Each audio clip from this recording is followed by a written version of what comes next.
Bank की high security वाली safe deposit vault के अंदर एक आदमी बड़े सुकून से एक लॉकर खोल रहा होता है। उसकी आवाज बताती है कि हर साल हजारों बैंक डकैतियां होती हैं, लेकिन ज्यादातर चोर इसलिए पकड़े जाते हैं क्योंकि बैंक तुरंत पुलिस को खबर कर देता है। उसका मानना था कि असली चालाकी उसी में है कि निशाना हमेशा ऐसे लोगों को बनाया जाए जो अपने काले धंधों की वजह से खुद कानून के पास जाने की हिम्मत न रखें। यही सोचकर वह एक ऐसे आदमी का लॉकर खाली कर देता है जिसने अपनी गैर कानूनी दौलत वहां छिपा रखी होती है। इस शातिर चोर का नाम रियो था। भेष बदलना उसकी सबसे बड़ी ताकत थी और उसका अपना एक उसूल था कि वह कभी किसी बेगुनाह इंसान की कमाई को हाथ नहीं लगाता। लेकिन रियो अकेला नहीं था। दुनिया के अलग अलग हिस्सों में ऐसे और भी लोग मौजूद थे जो कानून से बाहर रहकर भी सिर्फ बुरे लोगों को अपना निशाना बनाते थे। उन्हीं में से एक था ब्रावो। बचपन में उसने एक कहानी सुनी थी कि तेज धमाके बुरी ताकतों को भगा देते हैं और वही बात उसके दिमाग में हमेशा के लिए बैठ गई। वक्त के साथ वह विस्फोटकों का ऐसा माहिर बन गया कि बड़े से बड़ा ठिकाना भी उसकी प्लानिंग के सामने ज्यादा देर टिक नहीं पाता था। कुछ समय पहले उसने एक सीक्रेट लैब को पूरी तरह तबाह कर दिया था, जहां से नशे वाला गैर कानूनी सामान अलग अलग जगह पहुंचाया जाता था। मासूम सा चेहरा देखकर कोई अंदाजा भी नहीं लगा सकता था कि उसके दिमाग में हर वक्त कितना खतरनाक प्लान चल रहा होता है। मगर कहानी यहीं खत्म नहीं होती। इस टीम का तीसरा हिस्सा भी उतना ही खतरनाक था। ईस्टर्न यूरोप के एक पुराने चर्च में हेलेना मौजूद होती है, जिसने कुछ ही समय पहले इंसानों की गैर कानूनी खरीद फरोख्त करने वाले गिरोह से कई लड़कियों को छुड़ाया था। उसी बात का बदला लेने के लिए पूरा गैंग हथियार लेकर चर्च पहुंच जाता है। लेकिन हेलेना बिना घबराए सीधे उनके सामने खड़ी हो जाती है। कुछ ही मिनटों में वह अपनी मार्शल आर्ट्स स्किल्स से एक एक करके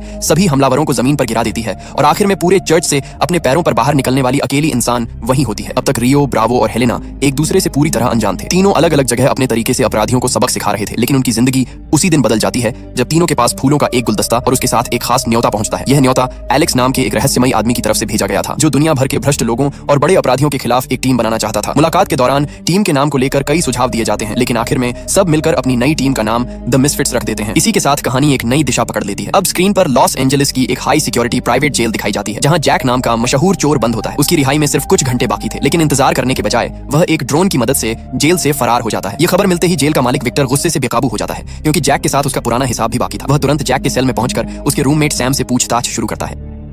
आखिरकार सैम दबाव में आकर बता देता है कि जैक इस वक्त एक अमीर अरब शख्स को निशाना बनाने गया है। इतना सुनते ही विक्टर अपने आदमियों को साथ लेकर जैक का पीछा करने निकल पड़ता है, जबकि असली खेल अब शुरू होने वाला था। विक्टर पूरी टीम के साथ सीधे उस आलीशान होटल की तरफ निकल पड़ता है जहां वह अमीर अरब मेहमान ठहरा हुआ था। दूसरी तरफ जैक पहले ही वहां पहुंच चुका होता है और बड़े आराम से एक रईस आदमी का भेष बनाकर अपने शिकार का इंतजार कर रहा होता है। जैसे ही वह शख्स अंदर आता है, जैक उसकी कलाई में पहनी बेहद दुर्लभ घड़ी की तारीफ शुरू कर देता है। बातों बातों में वह जानबूझकर अपनी ड्रिंक उसके कपड़ों पर गिरा देता है और सफाई करने का बहाना बनाकर बड़ी सफाई से उसका वॉलेट निकाल लेता है। लेकिन बाहर खड़े बॉडीगार्ड्स उसकी यह छोटी सी चाल पकड़ लेते हैं और कुछ ही देर में जैक को सुनसान जगह ले जाकर उसकी जमकर पिटाई कर देते हैं। आखिर में वॉलेट वापस लेकर चले जाते हैं, जिससे हर किसी को यही लगता है कि जैक का पूरा प्लान नाकाम हो गया। लेकिन जैक की असली चाल अभी सामने आनी बाकी थी। उसने वॉलेट नहीं बल्कि उसी अफरा तफरी के दौरान होटल के पेंट हाउस का एक्सेस कार्ड चुराया था। बॉडीगार्ड्स के जाते ही वह बिना एक पल गंवाए सीधे होटल लौटता है और उस कार्ड की मदद से पेंट हाउस में दाखिल हो जाता है। वहां दुनिया की सबसे महंगी और दुर्लभ घड़ियों का पूरा कलेक्शन रखा होता है। जैक बड़ी तेजी से सारी कीमती घड़ियां अपने बैग में भर लेता है और किसी को भनक लगने से पहले बाहर निकल जाता है। उधर विक्टर भी अपने आदमियों के साथ उसी होटल में पहुंच चुका होता है, लेकिन जैक एक बार फिर सबकी आंखों में धूल झोंककर वहां से निकलने में कामयाब हो जाता है। जैसे ही वह सड़क पर पहुंचता है, उसके सामने एक लग्जरी स्पोर्ट्स कार आकर रुकती है। जैक तुरंत उसमें बैठ जाता है, लेकिन ड्राइवर को देखते ही पूरी तरह चौंक जाता है। गाड़ी चला रहा इंसान वही अमीर शख्स होता है जिसकी घड़ियां वह अभी कुछ मिनट पहले चुरा कर निकला था। तभी खुलासा होता है कि वह कोई साधारण कारोबारी नहीं बल्कि एलेक्स था। असल में यह पूरी चोरी उसी का बिछाया हुआ जाल थी। उसने जानबूझकर जैक को अपने जाल में फंसाया ताकि उसकी काबिलियत खुद अपनी आंखों से देख सके। यहाँ तक कि विक्टर को मिली सारी जानकारी भी एलेक्स की ही बनाई हुई योजना का हिस्सा थी। अब जैक के सामने पूरी सच्चाई रखी जाती है। एलेक्स बताता है कि रियो, ब्रावो और हेलेना पहले से उसकी टीम का हिस्सा है, जबकि जैक की भर्ती सबसे आखिर में की जा रही है। होटल के कैमरे, चोरी की रिकॉर्डिंग और बाकी सारे सबूत अब एलेक्स के पास थे, इसलिए जैक के पास उनकी बात सुनने के अलावा कोई रास्ता नहीं बचता। इसी बीच विक्टर के हथियारबंद लोग फिर उनका पीछा शुरू कर देते हैं। एलेक्स तेज रफ्तार में कार दौड़ाता है और पीछा कर रही गाड़ियों को पीछे छोड़ते हुए सीधे अपने प्राइवेट जेट तक पहुंच जाता है। जेट के अंदर जैक पहली बार रियो, ब्रावो और हेलेना से मिलता है। माहौल थोड़ा हल्का करने की कोशिश होती है, लेकिन जैक साफ कह देता है कि उसे जबरदस्ती इस खेल में घसीटा गया है। यहीं से असली मिशन की शुरुआत होती है। एलेक्स पूरी टीम को बताता है कि विक्टर सिर्फ एक बिजनेसमैन नहीं बल्कि दुनिया के सबसे खतरनाक हथियारबंद नेटवर्क के साथ मिलकर काम कर रहा है। उसकी प्राइवेट जेल में अरबों की गैर कानूनी दौलत सोने की ईंटों के रूप में छिपाकर रखी गई है, जिसे गलत कामों में इस्तेमाल किया जाना है। एलेक्स चाहता था कि यह पूरा खजाना उन लोगों के हाथ लगने से पहले गायब कर दिया जाए, लेकिन जैक इस मिशन को सुनते ही हंस पड़ता है। वह साफ कहता है कि अपनी जान जोखिम में डालकर वह किसी और की भलाई के लिए काम नहीं करेगा। अगर इतनी बड़ी चोरी करनी है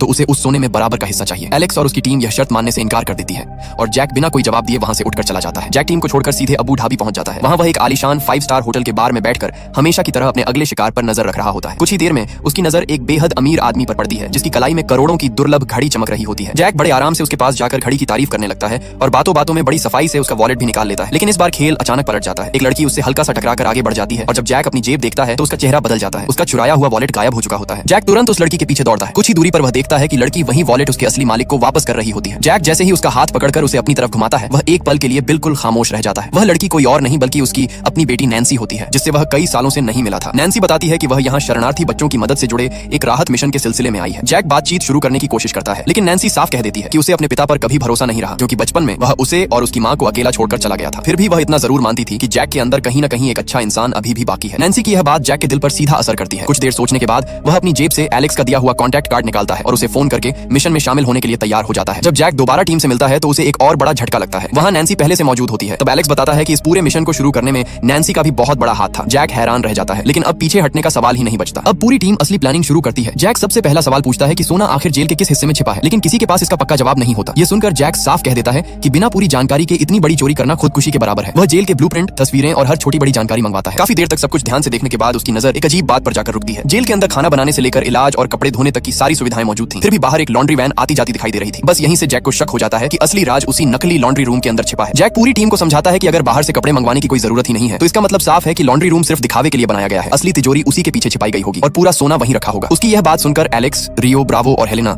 सभी उसकी तेज नजर और समझदारी के कायल हो जाते हैं। अब मिशन का अगला चरण शुरू होना था। पूरी टीम को मिडिल ईस्ट के उस high security private detention centre तक पहुंचना था जहां हर छोटी गलती उनकी पूरी योजना को खत्म कर सकती थी। लेकिन उस हाई सिक्योरिटी इलाके तक पहुंचना भी किसी मिशन से कम नहीं था। पूरे देश में सुरक्षा पहले से कई गुना बढ़ा दी गई थी, इसलिए एलेक्स साफ कर देता है कि वहां सीधे विमान से उतरना पूरी टीम को खतरे में डाल सकता है। आखिरकार फैसला होता है कि बाकी सफर रेगिस्तान के रास्ते ऊंटों पर तय किया जाएगा। लग्जरी गाड़ियों में घूमने का आदी जैक इस सफर से बिल्कुल खुश नहीं होता, जबकि रियो और ब्रावो पूरे रास्ते उसका मजाक उड़ाते रहते हैं। दूसरी तरफ हेलेना हमेशा की तरह शांत रहती है और सिर्फ अपने मिशन पर ध्यान देती है। इसी लंबे सफर में जैक को पहली बार अपनी बेटी नैन्सी के साथ खुलकर बात करने का मौका मिलता है। नैन्सी उससे पूछती है कि अगर मिशन पूरा हो गया तो क्या वह एक बार फिर उसे छोड़कर गायब हो जाएगा। वह नैन्सी से वादा करता है कि इस बार वह उसे अकेला छोड़कर कहीं नहीं जाएगा। दूसरी तरफ हेलेना मजाक में कहती है कि उसे मर्दों पर भरोसा नहीं, इसलिए वह उन्हें डेट करने के बजाय सीधा सबक सिखाना पसंद करती है। इस हल्की फुल्की बातचीत के बीच पूरी टीम रेगिस्तान का सफर पूरा करती रहती है। रात होते ही पूरी टीम रेगिस्तान में कैंप लगा देती है। सुरक्षा को ध्यान में रखते हुए फैसला किया जाता है कि नैन्सी अपने पिता के साथ नहीं रुकेगी ताकि किसी अचानक हमले की हालत में दोनों एक साथ खतरे में न पड़े। अगली सुबह सब लोग एक होटल पहुंचते हैं जहां मिशन की अगली तैयारी शुरू होती है। इसी दौरान नैन्सी हेलेना से पूछती है कि अगर सामने वाला दुश्मन सिर्फ एक ही वार में गिराना हो तो वह सबसे पहले क्या करेगी। हेलेना मुस्कुराकर बताती है कि सही जगह पर किया गया एक तेज हमला सबसे ताकतवर इंसान को भी कुछ सेकंड में जमीन पर ला सकता है। वहीं दूसरी तरफ एलेक्स पहली बार खुलकर बताता है कि वह सच में एक छोटे से देश का राजकुमार है, जबकि रियो हमेशा की तरह अपने नाम को लेकर मजेदार बहस छेड़ देता है। लेकिन अब मजाक का वक्त खत्म हो चुका था। जैक पूरी टीम को समझाता है कि तिजोरी इतनी मजबूत होगी कि उसे सामान्य तरीके से खोलना नामुमकिन है, इसलिए उसे उड़ाने की तैयारी करनी होगी और इतना भारी सोना बाहर निकालने के लिए बड़े ट्रांसपोर्ट की भी जरूरत पड़ेगी। एलेक्स ये जिम्मेदारी अपने ऊपर ले लेता है। तभी हेलेना को खबर मिलती है कि विक्टर एक खास मुलाकात के लिए शहर के एक आलीशान रेस्टोरेंट में आने वाला है। यह जानकारी मिलते ही जैक और रियो तुरंत नया भेष बनाकर वहां पहुंच जाते हैं ताकि विक्टर की अगली चाल का पता लगाया जा सके। रेस्टोरेंट के अंदर पहुंचकर दोनों चुपचाप विक्टर पर नजर रखने लगते हैं। कुछ देर बाद विक्टर एक भारी ब्रीफकेस रायन नाम के आदमी को सौंप देता है जो उस खतरनाक नेटवर्क के सबसे भरोसेमंद लोगों में से एक था। हेलेना दूर से पूरी मीटिंग पर नजर रख रही होती है और टीम को बताती है कि रायन अगले दिन इस ब्रीफकेस के साथ बैंक जाने वाला है। जैक तुरंत समझ जाता है कि यही मौका उन्हें दुश्मनों की पूरी योजना बिगाड़ने का मिलेगा। अगली सुबह रायन बैंक से कैश से भरा हुआ ब्रीफकेस लेकर बाहर निकलता है। वह पूरी तरह बेफिक्र होकर अपनी गाड़ी की तरफ बढ़ रहा होता है, लेकिन दूसरी तरफ जैक पहले से उसका इंतजार कर रहा था। जैसे ही रायन उसके करीब पहुंचता है, जैक जानबूझकर उससे टकरा जाता है। दोनों के बीच कुछ सेकंड की हल्की धक्का मुक्की होती है और उसी छोटे से मौके का फायदा उठाकर जैक असली ब्रीफकेस को बिल्कुल वैसा ही दिखने वाले नकली ब्रीफकेस से बदल देता है। पूरी चाल इतनी सफाई से होती है कि रायन को जरा सा भी शक नहीं होता और वह आराम से वहां से निकल जाता है। लेकिन जैक का असली निशाना सिर्फ ब्रीफकेस चुराना नहीं था। रायन सीधे अपने सरगना खालिद के ठिकाने पर पहुंचता है और पूरे भरोसे के साथ ब्रीफकेस उसके सामने रख देता है। जैसे ही खालिद उसे खोलता है, अंदर नोटों की जगह सिर्फ किताबें रखी होती हैं। यह देखकर उसका गुस्सा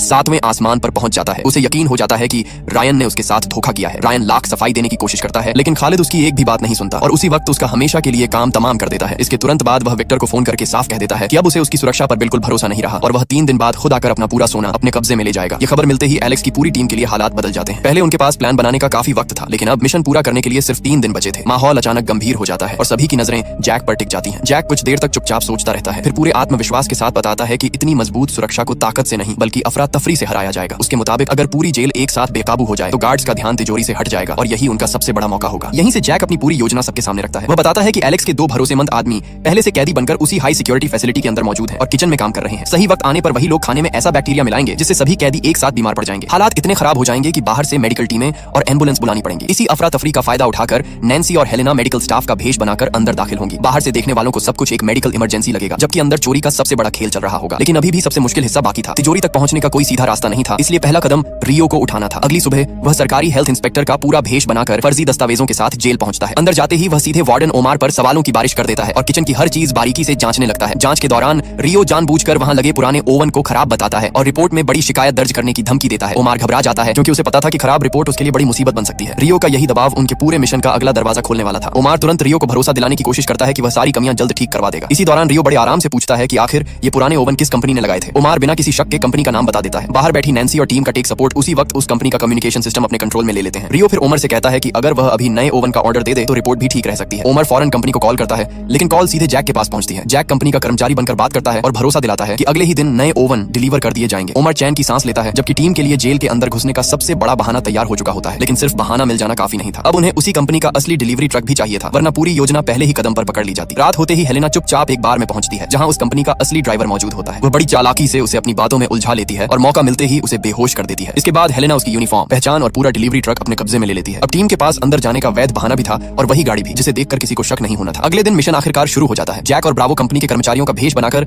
नए ओवन लेकर सीधे हाई सिक्योरिटी फैसिलिटी के अंदर पहुंच जाते हैं। किचन में सामान उतारते समय जैक की नजर एक बड़ी लाल रंग की पक्षी वाली मूर्ति पर पड़ती है, जिस पर विक्टर का नाम लिखा होता है। विक्टर से पुरानी दुश्मनी याद आते ही जैक चुपके से एक औजार निकालता है और उस मूर्ति का एक हिस्सा हल्का सा तोड़ देता है। ब्रावो ये देखकर हैरान रह जाता है और उसे लगता है कि जैक ने गुस्से में आकर यह हरकत की है, लेकिन जैक बिना कुछ समझाए अपना काम करता रहता है, क्योंकि उसके दिमाग में इस छोटी सी हरकत के पीछे बहुत बड़ा प्लान छिपा होता है। उधर किचन की जांच करते हुए ओमार को अचानक कुछ अजीब महसूस होने लगता है। वह नए ओवन को खुद चेक करने के लिए आगे बढ़ता है। यह देखकर जैक और ब्रावो बिना वक्त गंवाए कर्मचारियों की यूनिफॉर्म उतारकर कैदियों वाले कपड़े पहन लेते हैं और मशीनों के अंदर छिप जाते हैं। ओमर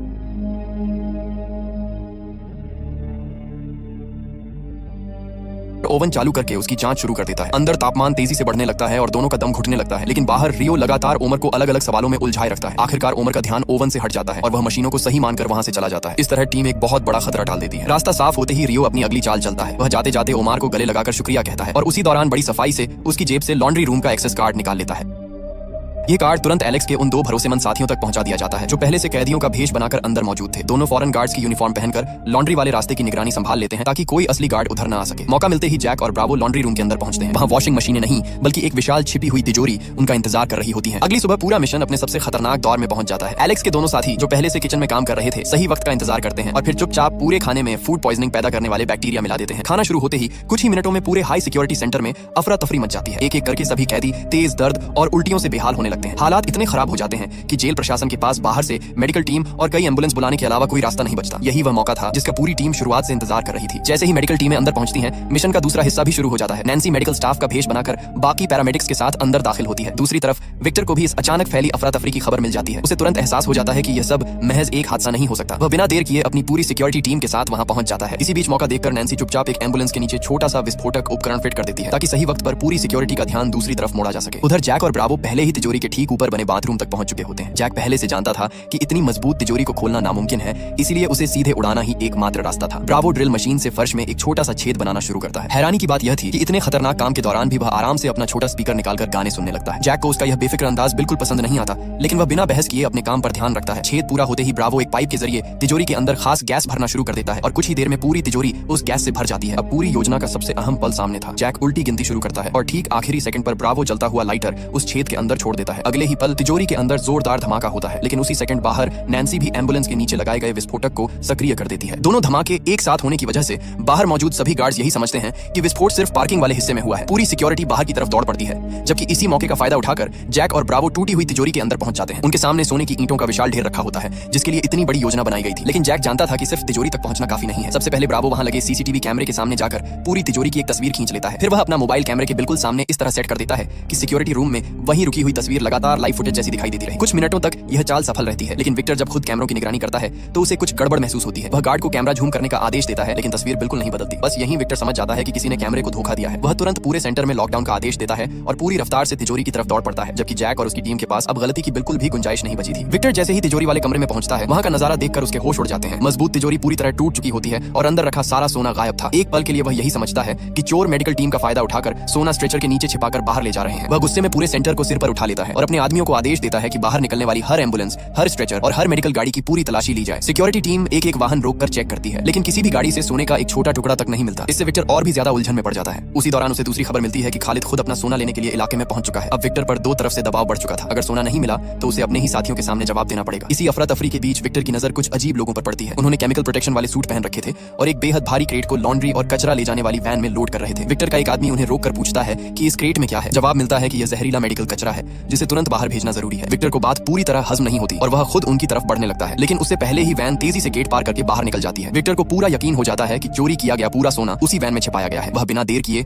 अपनी हथियारबंद टीम के साथ उसका पीछा शुरू कर देता है। उधर वह वैन पूरी रफ्तार से रेगिस्तान की तरफ बढ़ रही होती है। उसे एलेक्स चला रहा था। कुछ ही देर में पीछा करते हुए विक्टर की गाड़ियां भी उनके करीब पहुंच जाती हैं और रेगिस्तान के बीच जबरदस्त पीछा शुरू हो जाता है। एलेक्स बेहद खतरनाक रफ्तार से गाड़ी संभालता है, जबकि रियो पीछे से छोटे छोटे गैजेट्स और विस्फोटक फेंककर पीछा कर रही कई गाड़ियों को रास्ते से बाहर कर देता है। इसके बावजूद विक्टर उनका पीछा नहीं छोड़ता और लगातार उनके पीछे लगा रहता है। आखिरकार वैन एक सुनसान इलाके में जाकर रुक जाती है। विक्टर अपनी पूरी टीम के साथ उसे चारों तरफ से घेर लेता है और जीत की मुस्कान के साथ आगे बढ़ता है, लेकिन अगले ही पल पूरा खेल पलट जाता है। आसपास छिपे हुए दर्जनों हथियारबंद सैनिक बाहर निकल आते हैं और अपनी बंदूकें विक्टर और उसके आदमियों की तरफ तान देते हैं। यह इलाका एलेक्स के अपने देश का सैन्य क्षेत्र होता है, जहां पहले से एक बड़ा कार्गो विमान उनका इंतजार कर रहा था। रियो मुस्कुराते हुए बताता है कि यह पीछा भी उनकी योजना का हिस्सा था। उन्होंने जानबूझकर विक्टर को यहां तक खींचा ताकि इस दौरान असली ऑपरेशन कहीं और बिना किसी रुकावट के पूरा किया जा सके। इसी बीच जैक और ब्रावो जेल के अंदर अपना आखिरी कदम पूरा कर रहे होते हैं। जिस लाल रंग की बड़ी पक्षी वाली मूर्ति को जैक ने पहले जानबूझकर नुकसान पहुंचाया था, अब उसी का असली राज सामने आता है। दोनों टूटे हुए हिस्से के अंदर एक एक करके पिघला हुआ सोना भरना शुरू कर देते हैं। बाहर से देखने पर वह मूर्ति बिल्कुल पहले जैसी दिखाई देती है, इसलिए किसी गार्ड को जरा सा भी शक नहीं होता कि करोड़ों की गैर कानूनी दौलत अब तिजोरी में नहीं बल्कि सबके सामने रखी उसी सजावटी मूर्ति के अंदर छिपी हुई है। लेकिन मूर्ति को बाहर निकालना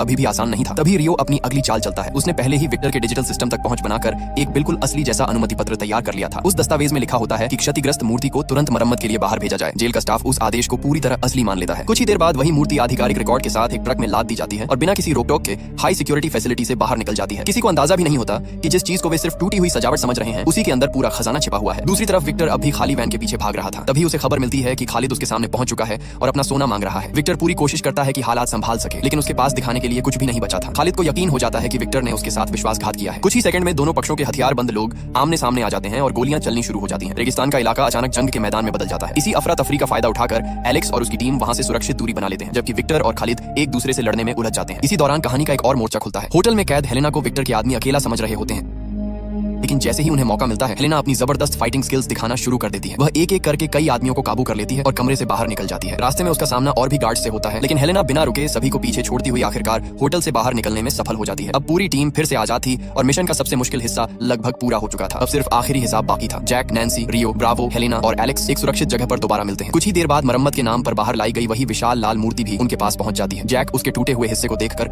हल्की सी मुस्कान देता है, क्योंकि पूरी योजना बिल्कुल वैसी ही सफल हुई थी जैसी उसने शुरुआत में सोची थी। अब उनके सामने आखिरी काम बचा था, मूर्ति के अंदर छिपे पूरे सोने को बाहर निकालना और यह तय करना कि इस गैर कानूनी दौलत का आखिर इस्तेमाल किस तरह किया जाएगा। कुछ समय बाद पूरी घटना को लेकर दुनिया भर में अलग अलग खबरें चलने लगती हैं। आधिकारिक रिकॉर्ड में यही दिखाया जाता है कि हाई सिक्योरिटी फैसिलिटी में हुई अफरा तफरी के दौरान वहां रखा गया गैर कानूनी सोना बरामद नहीं हो सका। दूसरी तरफ विक्टर और खालिद की पूरी योजना बुरी तरह बिखर चुकी होती है। जिस दौलत के दम पर उन्होंने अपना खतरनाक नेटवर्क खड़ा किया था, वही अब हमेशा के लिए उनके हाथों से निकल चुकी थी। किसी को भी यह समझ नहीं आता कि आखिर इतना बड़ा खजाना आंखों के सामने से कैसे गायब हो गया। लेकिन कहानी का सबसे दिलचस्प मोड़ अभी बाकी था। मिशन पूरा होने के बाद जैक बिना किसी को बताए अचानक वहां से चला जाता है। नैन्सी को लगता है कि हमेशा की तरह जैक अपना हिस्सा लेकर सबको छोड़कर निकल गया। वह काफी निराश हो जाती है, क्योंकि अब उसे यकीन होने लगता है कि जैक पर भरोसा करना शायद उसकी सबसे बड़ी गलती थी। पूरी टीम भी कुछ देर तक यही सोचती रहती है कि शायद उनकी राहें अब हमेशा के लिए अलग हो गई हैं। मगर सच्चाई बिल्कुल अलग थी। कुछ समय बाद जैक अचानक सबके सामने वापस लौटता है। उसके साथ वही लाल रंग की विशाल मूर्ति होती है, जिसके अंदर पूरा सोना छिपाया गया था। जैक सबको बताता है कि उसने अपना हिस्सा लेकर भागने के बजाय पूरी दौलत सुरक्षित रखने का इंतजाम किया था। इसके बाद मूर्ति को खोला जाता है और उसके अंदर छिपी सोने की ईंटें एक एक करके बाहर निकाली जाती हैं। ये देखकर पूरी टीम समझ जाती है कि जैक शुरू से ही आखिरी चाल सबसे अंत के लिए बचाकर बैठा था। नैन्सी भी मुस्कुराने लगती है, क्योंकि उसका भरोसा आखिरकार गलत साबित नहीं हुआ। इसके तुरंत बाद जैक अपनी सबसे निजी जिम्मेदारी भी पूरी करता है। वह अपनी बेटी से मिलता है, जिससे उसका रिश्ता कई सालों से टूट चुका था। इस बार वह उससे किसी बहाने